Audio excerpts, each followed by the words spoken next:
আসসালামু আলাইকুম। নেক্সট ফুল কোর্সের আজকের এই ভিডিওতে আমরা আলোচনা করব রাউটিং এবং নেস্টেড রাউটিং নিয়ে। বেসিক্যালি আমরা যখন রিয়াক্ট.js এর রাউটিং শিখেছিলাম তখন আমাদের কিন্তু এক্সটার্নাল একটা প্যাকেজ আমরা ব্যবহার করতাম, সেটা হচ্ছে রিয়াক্ট রাউটার বা রিয়াক্ট রাউটার ডম।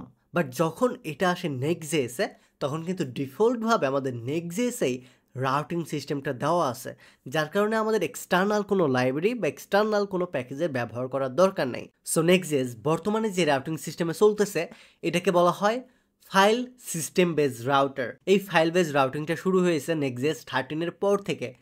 ফাইল বেস রাউটিংটা বলতে কি বোঝাচ্ছি? সো এই জায়গাতে ফাইল বেস রাউটিং এই জিনিসটা কি বা এটা বলতে কি বোঝাচ্ছি, চলুন আমরা এই জিনিসটা নিয়ে আগে জেনে আসি, দেন আমরা এই জিনিসগুলো এক্সপ্লোর করব। তো সবার শুরুতে আমাদেরকে বলা আছে নেক্সট.js uses a file system based router where folder are used to define route। এই জায়গাতে সরাসরি আমাদের বলা আছে Next js file system based router support করে এই মুহূর্তে, যেটা ফোল্ডারে আমরা নাম দেব সেই নামেই আমাদের ডিফল্টভাবে রাউট ক্রিয়েট হবে। অর্থাৎ আমরা যখন রিয়াক্টে কাজ করতাম তখন রিয়াক্টের আমাদের ফাইলের যে নামটা দিতাম সেই নামে আমাদের রাউটিংটা হতো, বাট নেক্সট.js-এ এসে আমাদের ফোল্ডারের যে নামটা দেব সেই নামে আমাদের রাউটিংটা হবে। আমাদের এসআরসি বা অ্যাপ, আমাদের মেইন যে ফোল্ডারটা যেখান থেকে আমরা আমাদের পাবলিক পেজগুলোকে অ্যাক্সেস নিব, সেই পেজগুলোকে অ্যাক্সেস নেওয়ার জন্য সবার শুরুতে আমাদের একটা ফোল্ডার ক্রিয়েট করতে হবে। দেন ওইটার ভিতরে মাস্ট আমাদের পেজ ডট জেএস নামে একটা ফাইল ক্রিয়েট করতে হবে। এখন আপনার এক্সটেনশনটা জেএস হতে পারে, জেএসএক্স হতে পারে বা টিএসএক্স হতে পারে, বাট আপনাকে মাস্ট নামটা রাখতে হবে পেজ। এটা ছাড়া কিন্তু আপনার কাজ করবে না নেক্সট.js-এ রাউটিংয়ের ক্ষেত্রে। সো আমরা এই মুহূর্তে থিওরিক্যাল বিষয় নিয়ে আলোচনা করতেছি, সো এটার জন্য কিছুটা কনফিউশন কাজ করতে পারে, বাট অরিড হওয়ার কিচ্ছু নাই। আমরা সরাসরি এখন এক্সপ্লেন করবো আমাদের কোড এডিটরে গিয়ে। লেটসে আমাদের অ্যাপ্লিকেশনের ভেতরে কয়েকটা রাউটিং থাকবে। লেটসে আমাদের habluprogrammer.com-এ যাচ্ছি। এই জায়গাতে হোম আছে, সার্ভিস আছে, অ্যাবাউট আছে, ব্লগ আছে। সো আমরা যখন যে পেজে ক্লিক করতেছি সেই পেজে মুভ করতেছে, রাইট? সো এই যে মুভটা করতেছে এটা তো এক পেজে আছে। যখন আমাদের মাল্টি পেজে থাকবে, হোম থেকে সার্ভিস পেজে যাবে, অ্যাবাউট পেজে যাবে বা ব্লগ পেজে যাবে, যখন এটা স্পেসিফিক আলাদা পেজ হবে তখন এইটার জন্য আমাদের স্পেসিফিক একটা করে ফোল্ডার ক্রিয়েট করতে হবে, কারণ নেক্সট.js সাপোর্ট করে ফাইল বেস রাউটিং। সো এটার জন্য অ্যাপ ফোল্ডারের ভিতরে আমাদের আগে সবার শুরুতেই লেটসে আমরা যদি অ্যাবাউট পেজে যেতে চাই তাহলে অ্যাবাউট নামে একটা ফোল্ডার ক্রিয়েট করতে হবে। দেন এই ফোল্ডারের ভিতরে পেজ নামে একটা ফাইল ক্রিয়েট করতে হবে। সো পেজ ডট এক্সটেনশন হিসেবে আপনার জেএস হতে পারে বা জেএসএক্স হতে পারে বা টিএসএক্স হতে পারে। সো এই মুহূর্তে আমরা জেএসএক্স ইউজ করব। এখন জাস্ট আমি আরএফসি দিয়ে আমাদের কম্পোনেন্টটা ক্রিয়েট করব।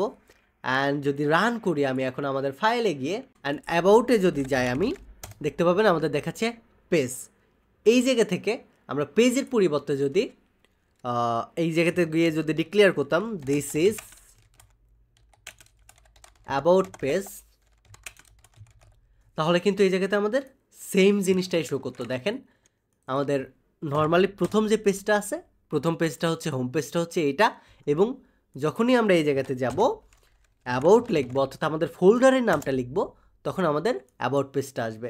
এই জায়গাতে যদি আমাদের অ্যাবাউটের পাশাপাশি আমরা যদি লগ ইন বা রেজিস্ট্রেশন পেজ ক্রিয়েট করতে চাই তাহলে আমাদের এই জায়গাতে আগে ফোল্ডার ক্রিয়েট করতে হবে, লগ ইন, এরপরে ফোল্ডারের ভিতরে পেজ ডট জেএসএক্স নামে বা পেজ ডট জেএসএক্স নামে একটা ফাইল ক্রিয়েট করতে হবে। সেই জায়গাতে পেজ ডট জেএসএক্স নামে আমি একটা ফাইল ক্রিয়েট করতেছি। এই জায়গাতে আরএফসি দিচ্ছি, এই জায়গাতে আমি লেটসে দিচ্ছি লগ ইন পেজ। এখন যদি আমি যাই এই জায়গাতে গিয়ে অ্যাবাউটের পরিবর্তে লগ ইন দিয়ে দিই তাহলে এই জায়গাতে আমাদের লগ ইন পেজটা আসবে। অর্থাৎ আপনি যদি রিয়াক্ট.js জেনে থাকেন, রিয়াক্ট.js নিয়ে কাজ করে থাকেন, তাহলে কিন্তু আমাদের এই রাউটিংটা এতটা সোজা ছিল না। আমাদের রাউটিং করার জন্য আমাদের রিয়াক্ট রাউটার ডমের হেল্প নেওয়া লাগতো। এরপরে গিয়ে আমাদের ব্রাউজার রাউটারকে কল করতে হতো, দেন রাউটকে কল করতে হতো, দেন রুটসকে কল করতে হতো, এরপরে আমাদের এলিমেন্ট লিখতে হতো, দেন রিডিরেকশন করতে হতো, দেন আমাদের এই এক একটা পেজে রিডিরেক্ট হতো।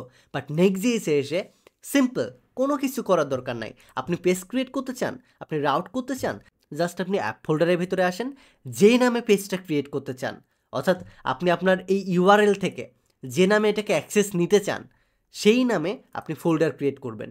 দেন ফোল্ডারের ভিতরে আপনাকে নামটা সেম রাখতে হবে ফাইলের, বাট ফোল্ডারের নামটা আপনি যেটাই দিবেন ইউআরএলে সেই জিনিসটাই শো করবে। বুঝতে পারলেন? এই জায়গাতে ফোল্ডারের নামটাই মেইন। সো এই জায়গাতে যদি আমরা লগ ইনের পাশাপাশি রেজিস্ট্রেশন পেজ ক্রিয়েট করি তাহলে কিন্তু আমাদের এই জায়গাতে রেজিস্ট্রেশনে শো করবে।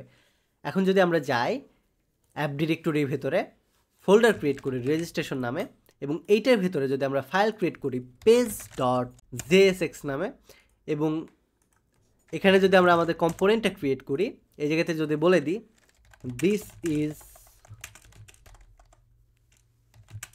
রেজিস্ট্রেশন পেজ আর আমরা যদি আমাদের এই জায়গাতে এসে রাউটারে এসে যদি রেজিস্ট্রেশন বলে দিই দেখেন স্ল্যাশ দিয়ে দেখতে পাবেন দিস ইজ রেজিস্ট্রেশন পেজ দেখাচ্ছে। সো আমাদের যে রাউটারটা আছে এটা কিন্তু আমাদের ফোল্ডারের সাথে সাথে চেঞ্জ হচ্ছে। এই জায়গাতে আপনি যদি লগ ইনের পরিবর্তে আপনার নামটা চেঞ্জ করে দেন তাহলে কিন্তু আবার নতুন একটা ঘটনা ঘটে যাবে। দেখেন আমি লগ ইনের পরিবর্তে যদি দিই সাইন আপ অ্যান্ড এখন যদি আমি যাই আমাদের মেইন ডিরেক্টরিতে এবং এই জায়গাতে যদি এখন আমি লগ ইন লিখি তাহলে কিন্তু লগ ইন নামে আমাদের কোনো পেজ নাই, কারণ আমরা লগ ইন নামে কোনো ফোল্ডারই রাখি নাই। এখন লগ ইন নামে যে আমাদের ফোল্ডারটা ছিল এটা হয়ে গেছে সাইন আপ ফোল্ডার। এখন আমরা যদি এই জায়গাতে সাইন আপ দিই তাহলে আবার আমাদের লগ ইন পেজটা আসতেছে। সো আমাদের মেইন হচ্ছে এই ফোল্ডারের নামটা, আপনি ফোল্ডারের নাম যেটা দিবেন সেটাই হবে আপনার এই যে রাউটারটা আছে এই রাউটারের নাম বা রাউটের নামটা। এই জায়গায় যে ইউআরএলের নামটা আছে এটা হবে।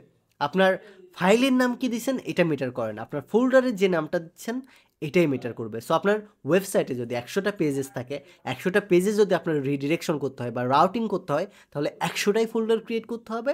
100টা ফোল্ডারের নাম আপনি যেরকম দেবেন সেই অনুযায়ী আপনি আপনার রাউটারের অ্যাক্সেসটা পাবেন। সো এতক্ষণ যেটা দেখলাম এটা ছিল আমাদের নর্মাল রাউটিং।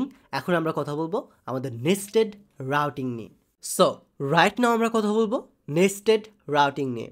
এখন নর্মাল যে রাউটিংটা এটা তো আমরা জানলাম যে ফোল্ডার আছে, ফোল্ডারের ভিতরে আমরা page.jsx বা page.js বা tsx লিখলে সেটা আমাদের সেই অনুযায়ী ফোল্ডারের নাম অনুযায়ী আমাদের একটা রাউটিং ক্রিয়েট হচ্ছে। তাহলে আবার নেস্টেড রাউটিং জিনিসটা কি?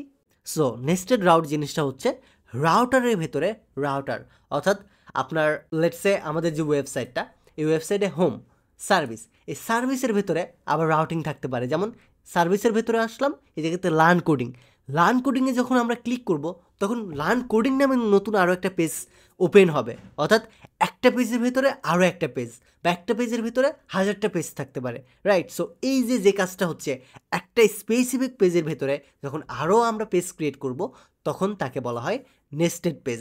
আর যখন একটা রাউটের ভিতরে আরও রাউট ক্রিয়েট করব তখন ওইটাকে বলা হয় নেস্টেড রাউট। অর্থাৎ একটা জিনিসের ভেতরে যখন মাল্টিপল জিনিস তৈরি করব তখন এটা হয়ে যাচ্ছে নেস্টেড, আর একটা রাউটের ভেতরে যখন মাল্টিপল রাউট তৈরি করব তখন হয়ে যাচ্ছে এটা নেস্টেড রাউট। সো এখন আমরা নেস্টেড রাউট তৈরি করব।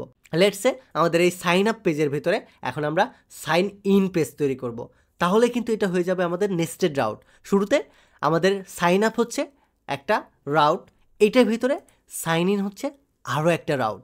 সো এটার জন্য ফোল্ডার ক্রিয়েট করতেছি sign in. So sign up হচ্ছে আমাদের একটা রাউট, সাইন আপের ভিতরে সাইন ইন এটা হচ্ছে আমাদের আরও একটা রাউট।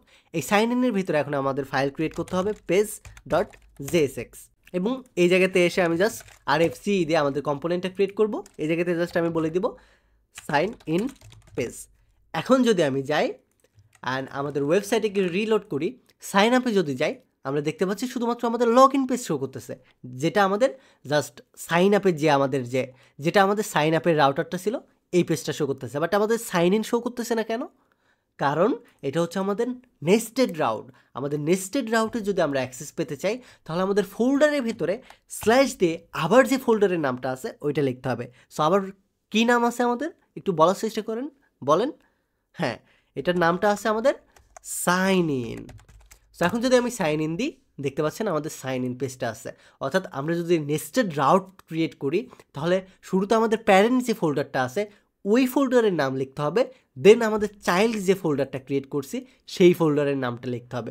দেন এই সাইন ইনের ভেতরে যদি আরও নেস্টেড রাউটিং করতে চাই, যেমন সাইন ইনের ভেতরে যদি আমাদের থাকে লগ ইন ফ্রম, তাহলে এটা লগ ইন ফ্রম নামে সাইন ইনের ভেতরে আবার ঢুকতে হবে। এটা যদি হয়ে থাকে রেজিস্ট্রেশন ফর্ম তাহলে আবারও স্ল্যাশ দিয়ে এই জায়গাতে রেজিস্ট্রেশন ফর্মে আমাদের ঢুকতে হবে, দেন আমরা অ্যাক্সেস পাবো। সো এইভাবেই মেইনলি নেস্টেড রাউটিংগুলো কাজ করে। সো আশা করি আপনি বুঝতে পেরেছেন। সো নেক্সট জেসের ভিতরে আমরা বুঝলাম রাউটিং কিভাবে ক্রিয়েট করতে হয়, নেস্টেড রাউটিং কিভাবে ক্রিয়েট করতে হয়, এবং এই বিষয়ে কিন্তু আমরা ইন ডিটেলসে স্টেপ বাই স্টেপ আলোচনা করলাম। আশা করি এই বিষয়গুলো নিয়ে আপনাদের আর কোনো কনফিউশন থাকবে না। এরপরেও যদি কোনো কনফিউশন থাকে তাহলে অরিড হওয়ার কোনো কারণ নেই, কারণ আমরা প্রজেক্ট যখন তৈরি করব তখন এই বিষয়গুলো নিয়ে প্র্যাকটিক্যালি আরও এক্সাম্পলের সহকারে দেখব। সো এই ভিডিওটা এই পর্যন্তই থাকবে। ধন্যবাদ। Tech a desk.